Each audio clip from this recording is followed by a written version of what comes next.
In the late 60s, new words had entered the educational jargon: relevance, pertinence. Gestures were made to black studies. But the concerned teacher, as well as the curious student, faced the reality of rigid curricula, authoritarian patterns, traditional testing, and compartmentalized disciplines. Even more serious was a general lack of large-scale efforts at changes, and the result was getting by, giving up, and dropping out. On the black college campuses of the South, with many students from educationally poor backgrounds, the problems were only more intense, and serious innovation more obviously needed. In their classrooms, 14 black colleges and universities in 11 states are attempting an experiment in education involving 150 teachers and the freshman and sophomore years of 2,600 students. The program's aim is nothing less than the complete redesign of the traditional curriculum and the traditional relationship of students and teachers. One of the important aspects of the program is the summer workshop. There, teachers and staff from the 14 black colleges meet for 8 weeks to see what has worked in the classroom during the past year and what should be refined or discarded for the next year. For the summer of 1969, the 13 colleges curriculum project chose the campus of Pine Manor College outside of Boston as the site for its 8-week conference. And it was the third summer of review, exchange, and discovery.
Might think, well, this looks like a session in an insane asylum, but it's been a long time since I have played with other human beings, actually played games as we've done here. And I think in English, the improvisation workshop that we've had this summer, it's forced us to confront each other as we've never confronted one another before. To actually talk to each other, not at each other. We've been through the whole process of stripping off each other's masks, of questioning each other's motives. For example, white teachers, why are you teaching down at Southern black universities? We've talked about some of the painful things that have happened in our lives. We've gotten all of that out. Teachers at first were concerned about how they were going to use these improvisations in their classroom. Naturally, everybody came in with a pencil and a pad and wanted to know, what exercise can I use in my classroom and how will this relate to language and literature?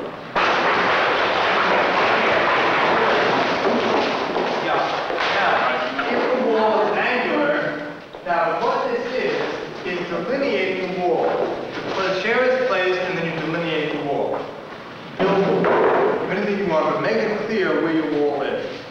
Okay, let's see you build your walls. And you're already completely apart from one another. You're wall building. Go! And after a while, they resigned themselves to giving in to the exercises themselves, without seeing how they themselves could grow as people, as human beings. The point is, what's a program without the good teacher? You can have all the good materials you want, and we can create all this fine curriculum.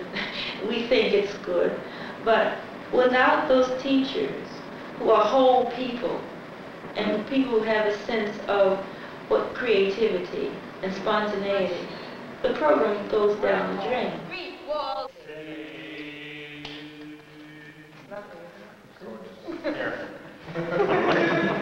What should we make of the program to the audience? No! As if she had been seeing him for some time, and yet had only just become conscious of him. He had begun to shudder like something sick, and could hardly attend her. Her eyes... We believe in the program that through dramatization, through getting inside the character of a person, or through getting inside, getting at the essence of a thing or an emotion, you begin to understand something about the creative process, something about what an author does or a poet does when he has to describe something from the inside. We heard one student at a conference say that in this program we get in the act with the author, and I think that's what dramatization does. His will seemed to have gone to sleep and left him standing there slight before her, but he felt warm inside himself. He did not shudder at all, though his clothes were silent on him. He had never intended, and something stubborn in him could not give way. He loved her. Thank you. Having been in the program for 3 years and this is the third summer that we've had this conference, I've seen a big change in a lot of people. Only it's a little more difficult for teachers because, well, they feel embarrassed when they come here. You know, they don't want to expose themselves. They don't want others to see that perhaps they've been making some mistakes.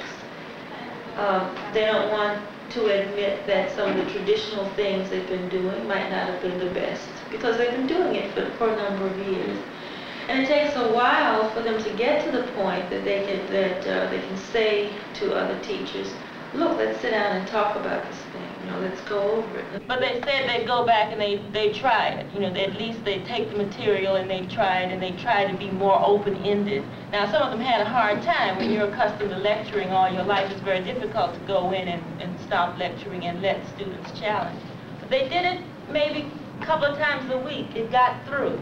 And I'll say within 3 months, changes were occurring in those students that forced the teachers to see there must be something in this.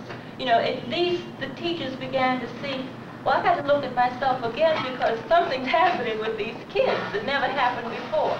So this is the way the students institute change. They don't know they're doing it. It just happens.